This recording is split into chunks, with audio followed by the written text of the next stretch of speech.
Olá a todos, reviso neste vídeo os tópicos que contemplamos nas 2 primeiras semanas de aulas presenciais. Espero que lhe seja bastante útil. Vamos lá.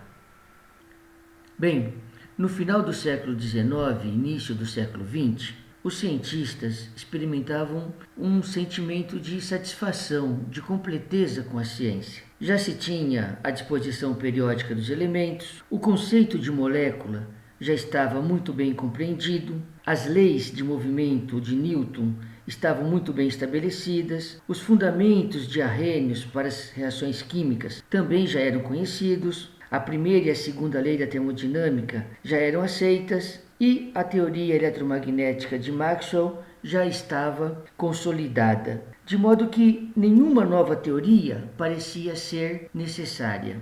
No entanto, um conjunto de propriedades e experimentos não podia ser interpretado à luz das teorias então vigentes. Dentre eles, a emissão do corpo negro, capacidade calorífica, efeito fotoelétrico, os espectros atômicos e moleculares e a estabilidade do átomo de hidrogênio. A física clássica falhava para descrever estas observações experimentais. Em particular, foram as análises da emissão do corpo negro e do efeito fotoelétrico que tiveram influência determinante no desenvolvimento de uma nova teoria, a mecânica quântica.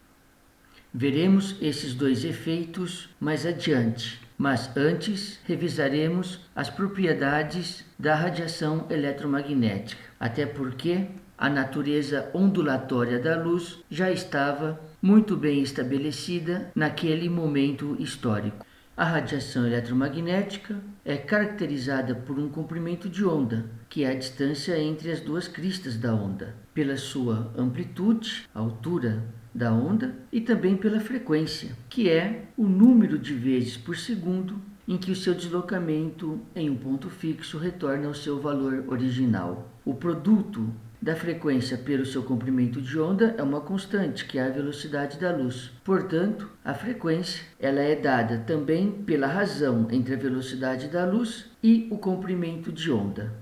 Muitas vezes, por conveniência, principalmente devido à magnitude do número, emprega-se o número de onda no lugar da frequência.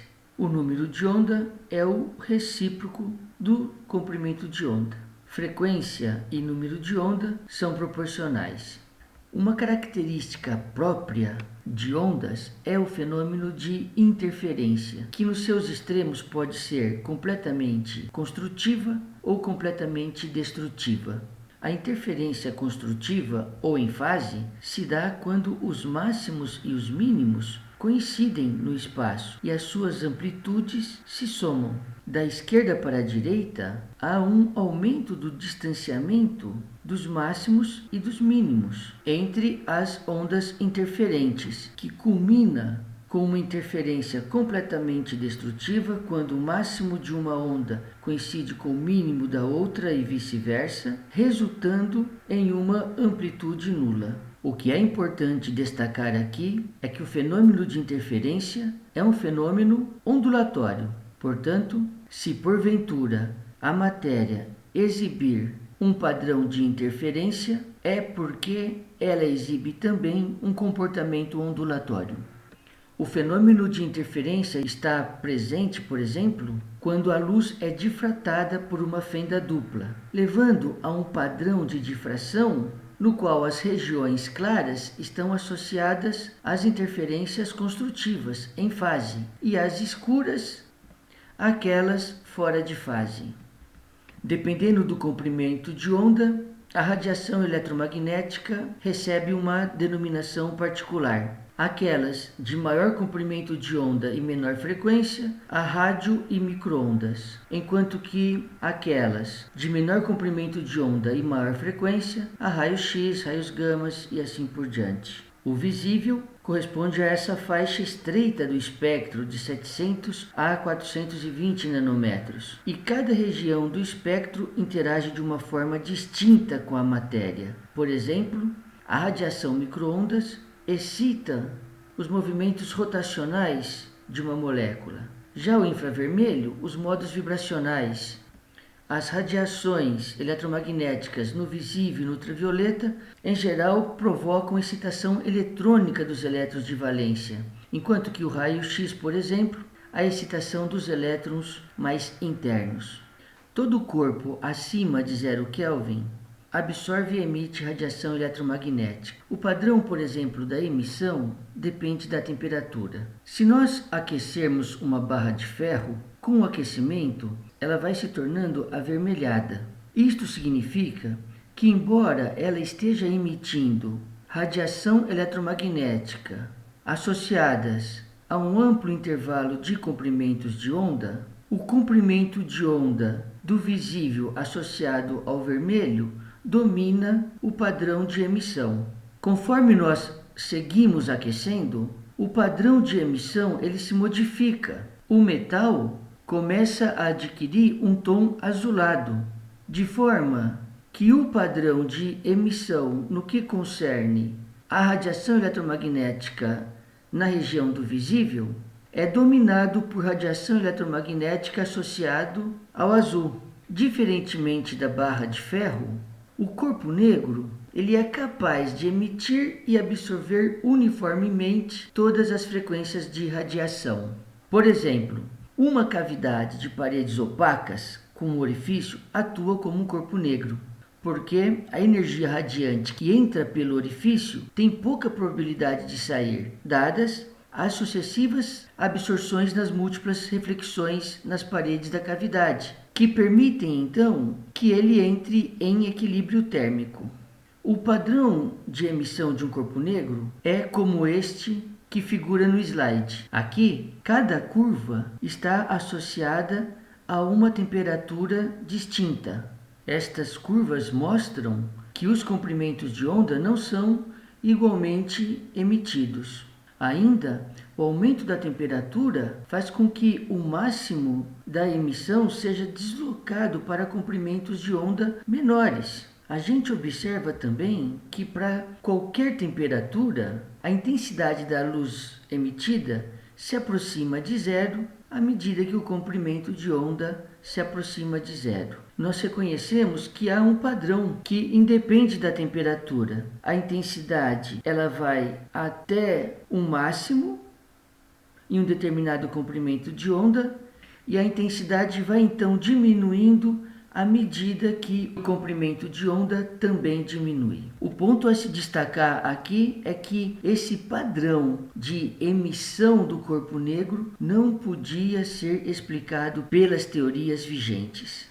O intento mais bem-sucedido de descrição do espectro de emissão de um corpo negro, baseado na física clássica, foi aquele concebido por John Rayleigh e James Dean. Estes pesquisadores imaginaram que as ondas de luz eram produzidas por osciladores dentro do corpo negro. Ocorre que, segundo a física clássica, um oscilador pode ter qualquer energia, ou seja, um oscilador pode absorver energia continuamente. Sobre essa base e utilizando o princípio da equipartição, que a dependência da intensidade com o comprimento de onda dar-se-ia segundo esta linha tracejada. Embora a lei de Rayleigh-Jeans descreva bem essa região, ela indica que a intensidade ou densidade de energia tende assintoticamente para o infinito à medida que o comprimento de onda diminui. O fato desse modelo prever elevada emissão de radiação eletromagnética de comprimentos de onda pequenos é conhecido como catástrofe ultravioleta. Segundo o modelo de Rayleigh-Jeans, até mesmo um fósforo poderia emitir raios gama. Bem, quem resolveu o problema foi Max Planck. Da mesma forma que Rayleigh-Jeans, Max Planck também supôs que a matéria era constituída por osciladores. Mas, em marcante ruptura com o que se acreditava na época, Planck propôs que a energia de cada oscilador de uma dada frequência estava limitada a certos valores discretos, múltiplos de h-nu, em que n seria 0, 1, 2, 3 e assim por diante. H viria a ser a constante de Planck, cujo valor atual é 6,626 vezes 10 a menos 34 joules segundo, ou seja, energia vezes tempo, que é uma quantidade também denominada como ação. Planck então calculou a quantidade de osciladores de uma dada frequência utilizando a fórmula de Boltzmann e então a energia média de cada oscilador. E com isso, ele deduziu uma fórmula de distribuição de energia em excelente concordância com os dados experimentais da radiação do corpo negro. O ponto principal a ser destacado é que Planck assumiu que os osciladores não poderiam ter qualquer valor de energia. Poderiam ter apenas valores discretos de energia, ou ainda quantizados. Trata-se de resoluta ruptura com a mecânica clássica. A publicação dessas conclusões em dezembro de 1900 marca o início da física quântica. Bem, 5 anos mais tarde, Einstein utilizou a ideia de Planck da quantização de energia para interpretar o efeito fotoelétrico. O efeito fotoelétrico se refere à emissão de elétrons de uma superfície metálica pela incidência de luz. Então, a radiação eletromagnética, ela incide na superfície de um metal e, dependendo de suas características, elétrons são ejetados e as suas energias cinéticas são então determinadas. As principais observações desse efeito são como segue. Nenhum elétron é emitido a menos que a frequência da luz seja maior que um determinado valor crítico, ou seja, uma frequência limiar. A energia cinética dos elétrons ejetados aumenta com o aumento da frequência, mas é independente da intensidade da radiação. Isso por si só já era um grande problema, pois se esperava que com o aumento da intensidade da radiação haveria um aumento da energia cinética dos elétrons emitidos. E mesmo em intensidades muito baixas de luz incidente, os elétrons são emitidos imediatamente, ou seja, não há nenhum período de indução, desde que a frequência seja maior que a frequência limiar. Essas observações são reproduzidas nessa figura que mostra a dependência da energia cinética dos elétrons ejetados, os fotoelétrons, em função da frequência da radiação incidente para 3 superfícies de rubídio, potássio e sódio. O que se observa é que, até que a frequência da radiação eletromagnética atinja um valor limiar que é característico de cada elemento, não se observa a emissão de qualquer elétron. Após esse valor de frequência ser atingido, a energia cinética do elétron cresce linearmente com o aumento da frequência. Antes que a frequência da radiação eletromagnética atinja um determinado valor, não adianta aumentar a sua intensidade, pois por mais que seja aumentada, o elétron não será ejetada. No entanto, se a frequência da radiação incidente for maior que este valor limiar, o aumento da intensidade da radiação eletromagnética não vai provocar um aumento da energia cinética dos elétrons, e sim do número de elétrons ejetados. O que Einstein constatou é que essas observações só poderiam ser justificadas caso a luz, a radiação eletromagnética, exibisse um comportamento corpuscular, ou seja, um comportamento de partícula. Então, ele propôs que a radiação eletromagnética era constituída por corpúsculos, que futuramente foram denominados de fótons. E cada fóton tem a energia total da radiação eletromagnética, cujo valor é h-nu. Usando o princípio da conservação da energia, ele concluiu que um fóton de energia h-nu interage com o elétron. Uma parte dessa energia é utilizada para sobrepujar a interação do elétron com a superfície, refletida na função trabalho, e a diferença entre a energia incidente e a necessária para remover o elétron da superfície é a energia cinética do elétron ejetado. Assim, a energia do elétron ejetado é a energia do fóton da radiação incidente menos a função trabalho. Essas relações são mostradas na figura à direita. Se a magnitude da função trabalho, que é a energia necessária para remover o elétron do metal, for dessa grandeza, se a frequência for menor que o valor limiar, a energia do fóton vai ser insuficiente para que o elétron seja ejetado. Por outro lado, se a frequência ela for maior que o valor limiar, a energia do fóton incidente vai ser suficiente para sobrepujar a função trabalho, e a diferença será convertida em energia cinética do elétron. O principal ponto a se destacar é que, para interpretar o efeito fotoelétrico, é absolutamente necessário atribuir um caráter corpuscular à radiação eletromagnética. A radiação eletromagnética é constituída por fótons. Até então, o caráter ondulatório da radiação eletromagnética estava muito bem estabelecido, e agora Einstein mostrava que, além do caráter ondulatório, a radiação eletromagnética também exibia um caráter corpuscular, um caráter de partícula. Estavam ali então estabelecidas as características corpuscular e ondulatória da radiação eletromagnética. E quanto ao elétron? Bem, já não havia dúvidas de que o elétron ele tinha um caráter corpuscular, de partícula. Entretanto, no ano seguinte, em 1926, Davidson e German observaram incidentalmente que um feixe de elétrons eram difratados por um cristal de níquel. A difração é um fenômeno eminentemente ondulatório, de forma que, por óbvio, os elétrons exibiam um caráter ondulatório. Assim como a radiação eletromagnética exibia propriedades de onda e de partícula, os elétrons também o faziam.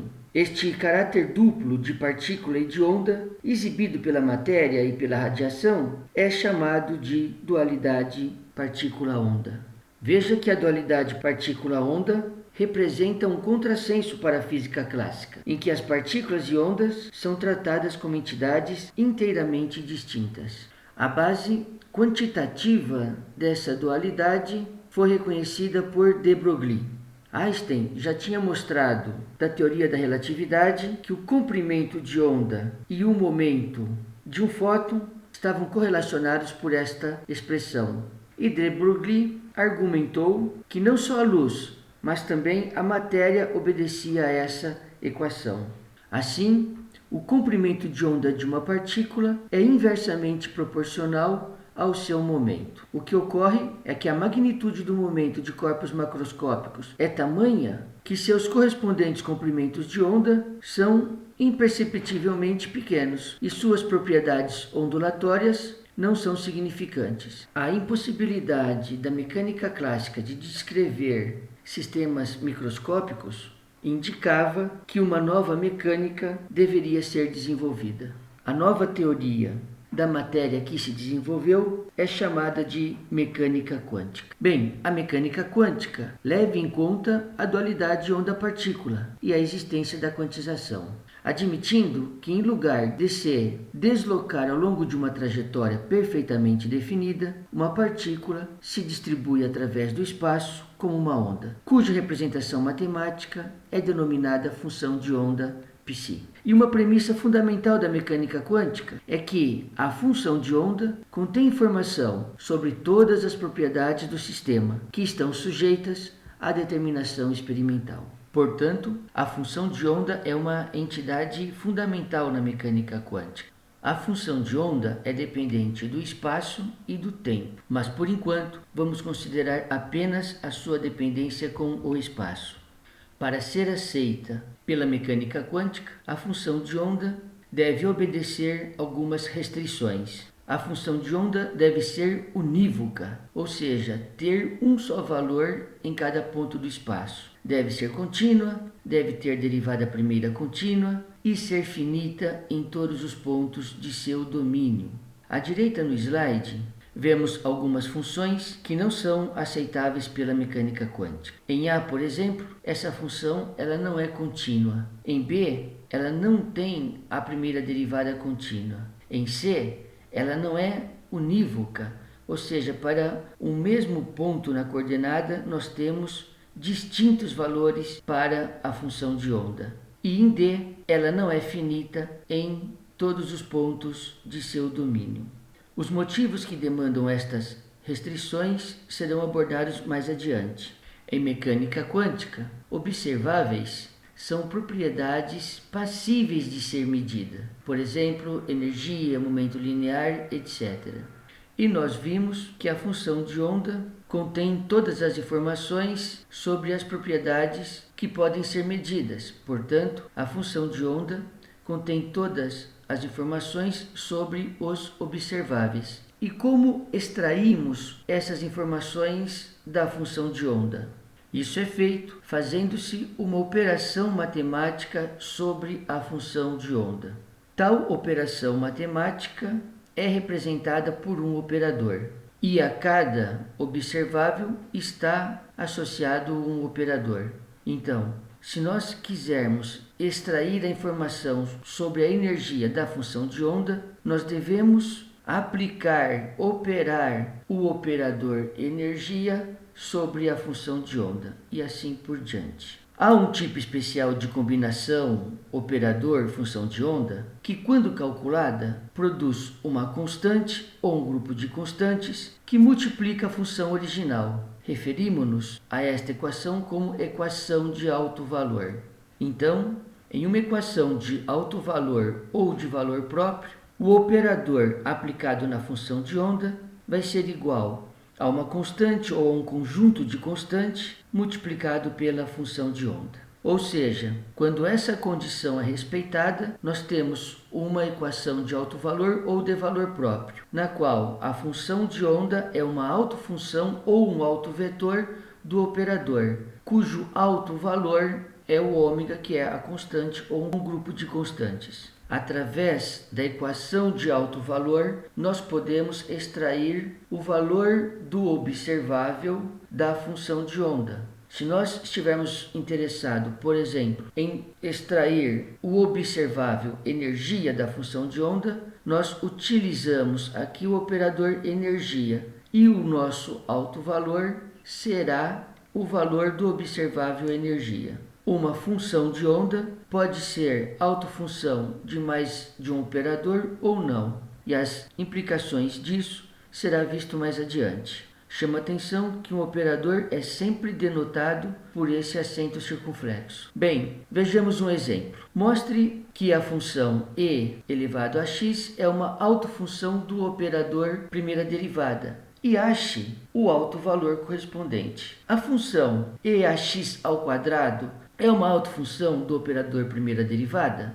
Veja que é apenas um exemplo e não estamos utilizando um operador associado a um observável qualquer. Bem, nós começamos então escrevendo a equação de alto valor. Então temos aqui a primeira derivada, o operador, agindo sobre a função de onda, dando o alto valor multiplicado pela função de onda. Nós sabemos que a derivada de e elevado a x é a e elevado a x, e isso vai ser igual ao observável multiplicado pela função de onda. Daqui se depreende que o alto valor corresponde a a, ou seja, a função e elevado a x é sim uma autofunção do operador primeira derivada, cujo alto valor é a. Vejamos então o que ocorre com a função e elevado a x ao quadrado.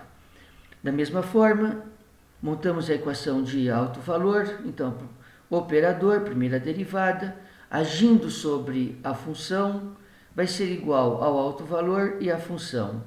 Quando nós derivamos essa função, nós encontramos esta igualdade aqui. Se compararmos esses dois termos, veremos que a função aparece aqui e aqui, o que nos permitiria associar o valor do observável a 2ax. No entanto, vimos que o alto valor deve corresponder a uma constante ou a um grupo de constantes. E nesse caso, o alto valor está associado a uma variável. Portanto, não podemos dizer que a função e(x) seja uma autofunção do operador primeira derivada.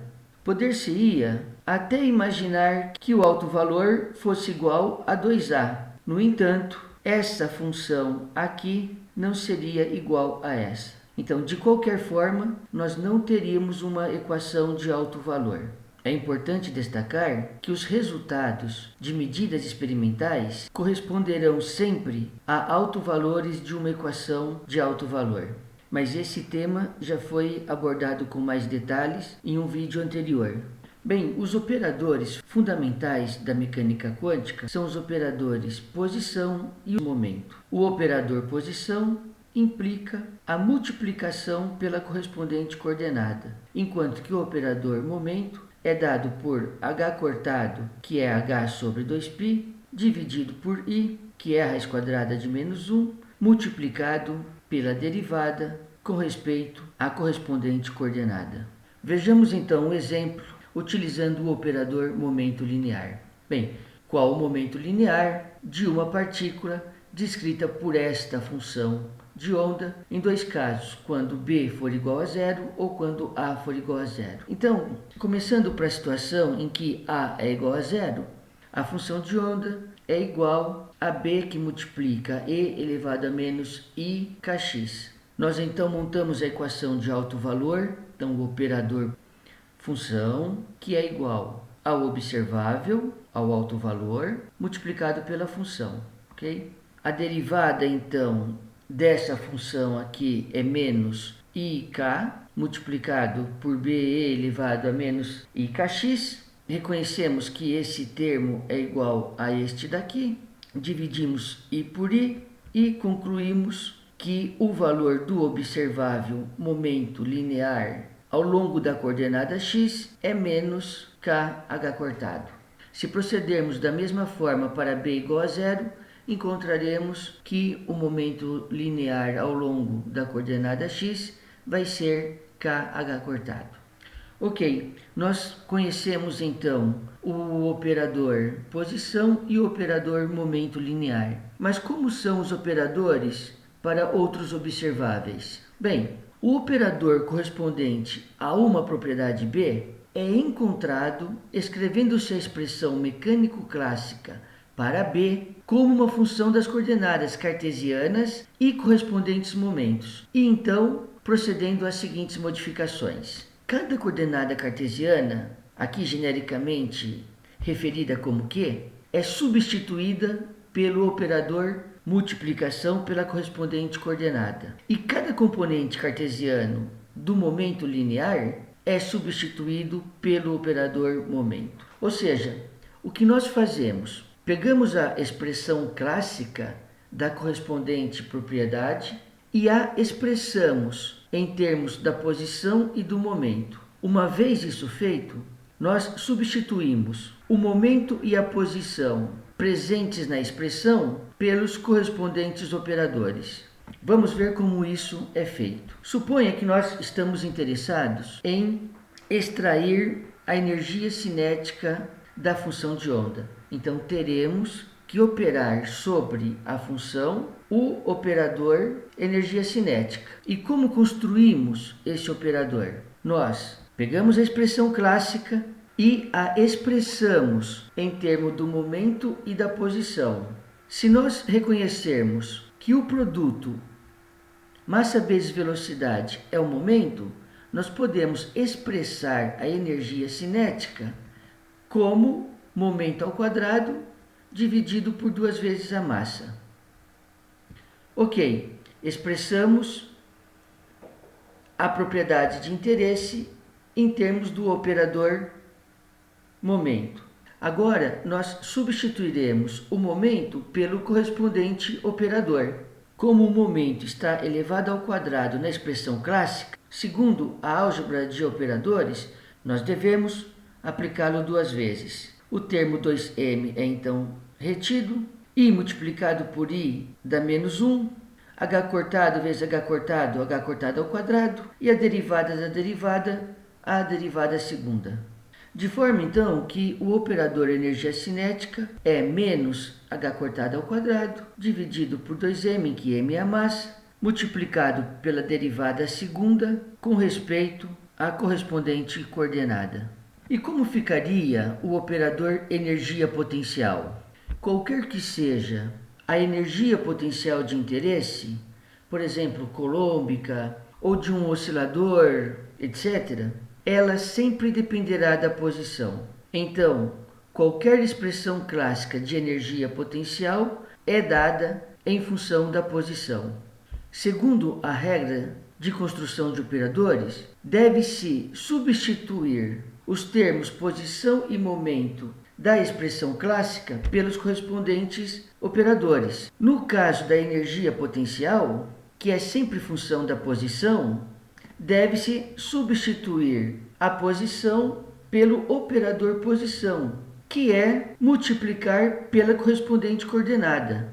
O resultado líquido disso é que a expressão clássica da energia potencial e do correspondente operador será a mesma.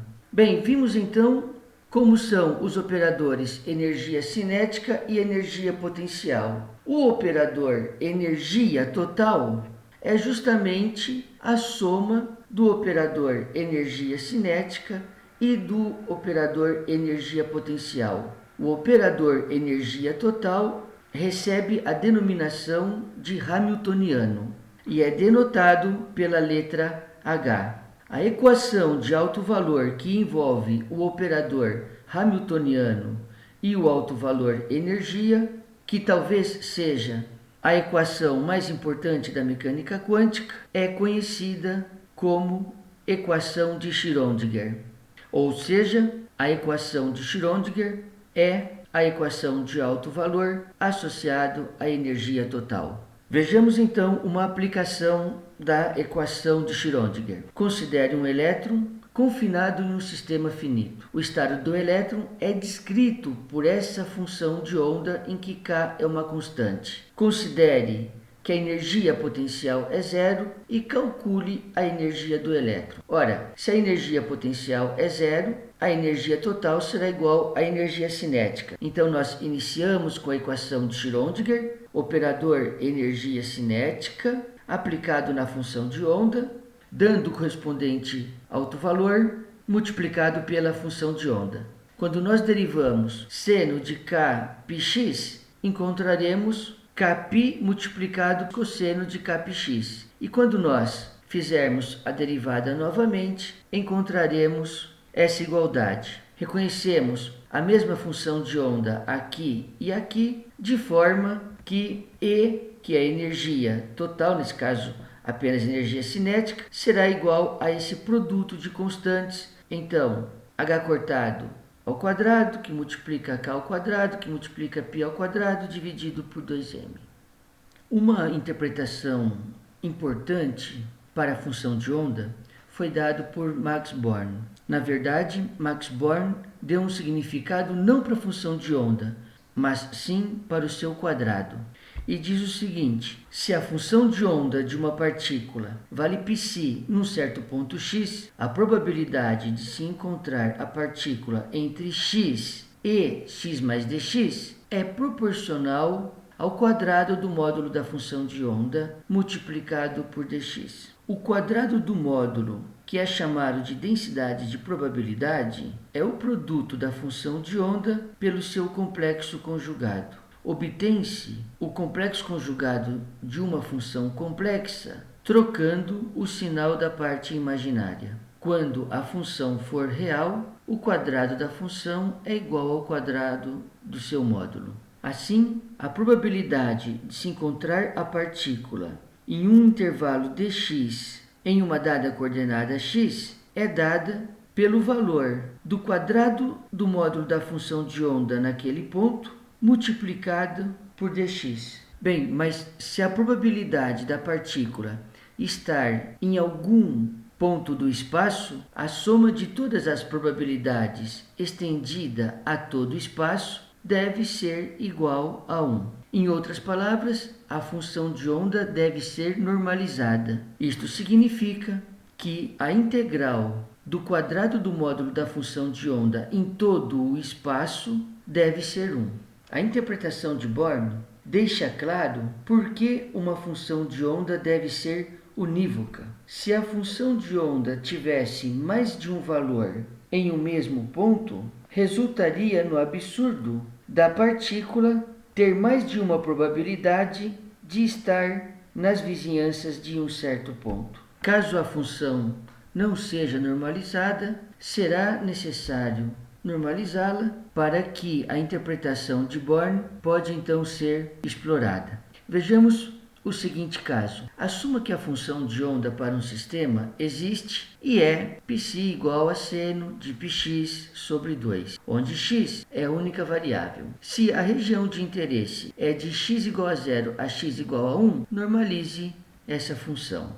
Então, nós precisamos garantir que a integral do quadrado do módulo da função em todo o espaço, que nesse caso é de x igual a 0 a x igual a 1, resulte na unidade. Nós então incorporamos um fator multiplicativo na função e exploramos a condição de normalização. Ou seja, incorporamos um fator multiplicativo e exploramos a condição de normalização, que preceitua que a integral em todo o espaço do quadrado do módulo, que é a função de onda multiplicado por seu complexo conjugado, seja igual a 1.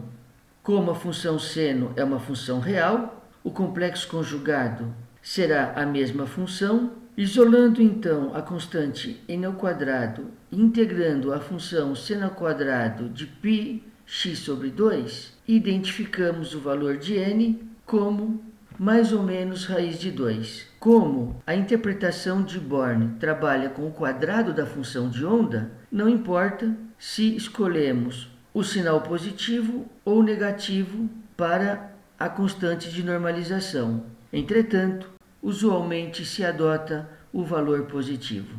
Assim, a função de onda normalizada será raiz de 2, que multiplica seno de πx sobre 2. Estando normalizada a função, nós podemos então explorar a interpretação de Born. Vejamos como isso ocorre na prática, através desse exercício. Calcule as seguintes probabilidades usando a interpretação de Born para um elétron que tem uma função de onda unidimensional dado por raiz de 2 seno de πx, entre os limites de x igual a 0 e a 1. Em 3 casos distintos, a probabilidade de o elétron estar entre x igual a 0,500 e x igual a 0,501. A probabilidade de o elétron estar na primeira metade do limite de x igual a 0 a 0,5 e a probabilidade do elétron estar entre 0,25 e 0,75. Bem, independente da região de interesse, a definição de probabilidade é sempre a mesma. Ou seja, a probabilidade é dado pelo quadrado do módulo multiplicado por dx, ou ainda o complexo conjugado da função multiplicado pela função dx. Substituindo pela função de onda do problema, a probabilidade é então dada por 2 seno ao quadrado de πx dx. Isso é válido certamente para os 3 casos. Vejamos como então desenvolvemos a probabilidade para esses 3 casos. Bem, o primeiro caso indagava a probabilidade do elétron estar entre 0,5 e 0,501. Veja que a região compreendida entre x igual a 0,5 e x igual a 0,501 é bastante diminuta, de forma que nós podemos identificá-la em uma aproximação com o dx e calculamos π ao quadrado na coordenada 0,5, π ao quadrado na coordenada 0,5, multiplicado por ΔX, ou seja, π quadrado no ponto de interesse multiplicado por ΔX. E encontramos o valor de 0,002. Ou multiplicamos por 100 para ter em porcentagem e encontraremos que a probabilidade de se encontrar a partícula nas vizinhanças imediatas da posição x igual a 0,5 é de 0,2%. Implícito nessa resolução está o fato que na região compreendida entre x igual a 0,5 e x igual a 0,501, π quadrado é uma constante. No segundo caso, que se demanda a probabilidade do elétron estar entre 0 e 0,5, entre x igual a 0 e x igual a 0,5, não se pode assumir que na região compreendida entre esses dois pontos, π² será constante. Obviamente não o é. Assim, π² deve ser integrado em toda a região de 0 a 0,5. Quando essa integral definida é então resolvida, nós obtemos o valor de 0,5 ou de 50%. Ou seja, a probabilidade da partícula estar entre x igual a 0 e x igual a 0,5 em um sistema cuja dimensão é de 0 a 1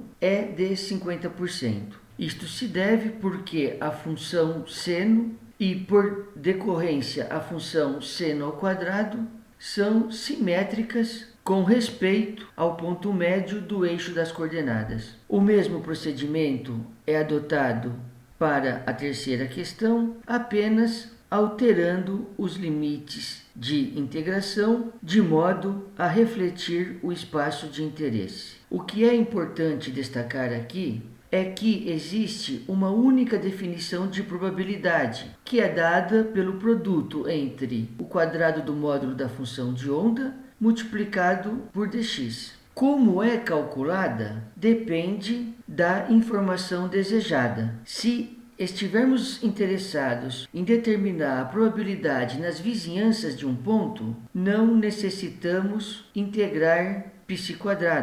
Mas se o valor de π² varia ao longo da região de interesse, então faz-se necessário a integração. Para sistemas em mais de uma dimensão, se mantém, e a probabilidade de encontrarmos a partícula de um dado ponto A, ou seja, entre x e x mais dx, y até y mais dy, e entre z até z mais dz, é dada pelo quadrado do módulo da função tridimensional multiplicado por dx, dy, dz.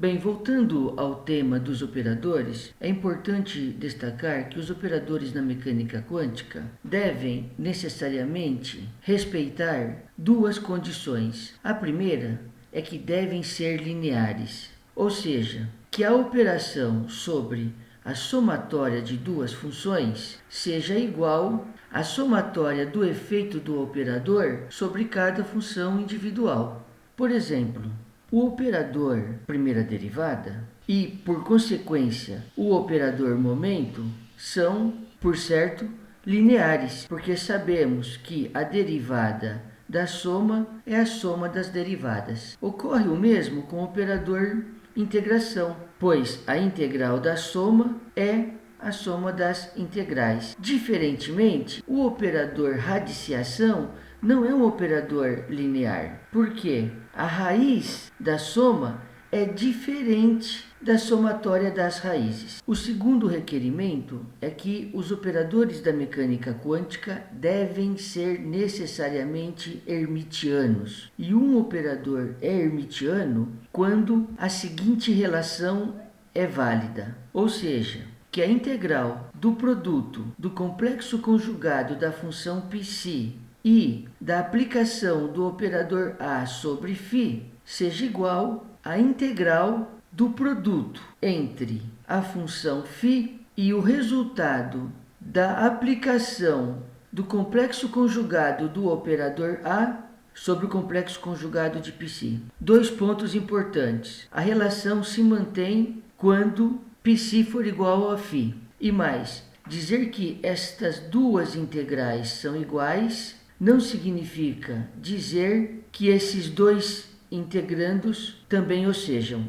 É importante destacar que a expressão da hermiticidade pode ser encontrada de diversas formas, como por exemplo essas que figuram no slide, todas certamente equivalentes. Bem, os operadores posição e momento, assim como todos os operadores da mecânica quântica, são hermitianos. Em particular, a hermiticidade dos operadores posição e momento foi demonstrada em sala de aula. Não deixem de revisitá-la. Os operadores hermitianos são muito importantes em virtude de duas de suas propriedades. Eles garantem que seus autovalores são reais e que as suas autofunções são ortogonais. Então, autovalores de um operador hermitiano são reais. E tem que ser mesmo, pois os valores que são medidos experimentalmente são valores reais e estão associados aos autovalores de uma equação de alto valor, como nós vimos anteriormente. A demonstração de que autovalores de operadores hermitianos são reais também foi feita em sala de aula. Por favor, não deixem de refazê-la, bem como a demonstração de que as autofunções de um operador hermitiano são ortogonais. E se duas funções forem ortogonais, a integral do produto dessas funções será zero. Ao longo do curso, nós exploraremos muito a condição de ortogonalidade de autofunções de operadores hermitianos. Vejamos um exemplo sobre a ortogonalidade de autofunções de um operador hermitiano. As funções seno de x e seno de 2x são autofunções do operador segunda derivada? Se sim, calcule os correspondentes autovalores e mostre que tais funções são ortogonais. Bem, quando nós montamos uma equação de alto valor, a gente observa que as funções seno de x e seno de 2x são sim autofunções do operador segunda derivada. O autovalor correspondente à função seno de x é menos 1, enquanto que o autovalor correspondente à função seno de 2x é menos 4. Embora o exercício não enfatize, o operador segunda derivada ele é um operador hermitiano. Você até poderia imaginar que este é o caso porque o operador energia cinética é o produto entre a constante menos h cortado ao quadrado sobre 2m e a segunda derivada com respeito à correspondente coordenada. Inclusive, a demonstração de que o operador segunda derivada é hermitiano é proposição de um exercício postado no Moodle. Bem, então o que está ocorrendo? Nós temos duas funções que são autofunções de um operador hermitiano. Assim, sem fazer qualquer cálculo, já é possível asseverar que essas duas funções são sim ortogonais, de modo que essa integral aqui, que é condição de ortogonalidade em todo o espaço que da função seno é de 0 a 2π, vai dar zero. Isso pode ser confirmado resolvendo-se essa integral explicitamente ou graficamente. Veja, aqui temos a função seno de x e aqui a função seno de 2x. O produto da função seno de x multiplicado por seno de 2x é esta que figura aqui. Nós sabemos que a integral definida de uma função corresponde à área sobre a curva. Veja que a somatória dessa área e dessa é em módulo igual à somatória desta com esta, de modo que o resultado líquido é zero, ok? É isso aí.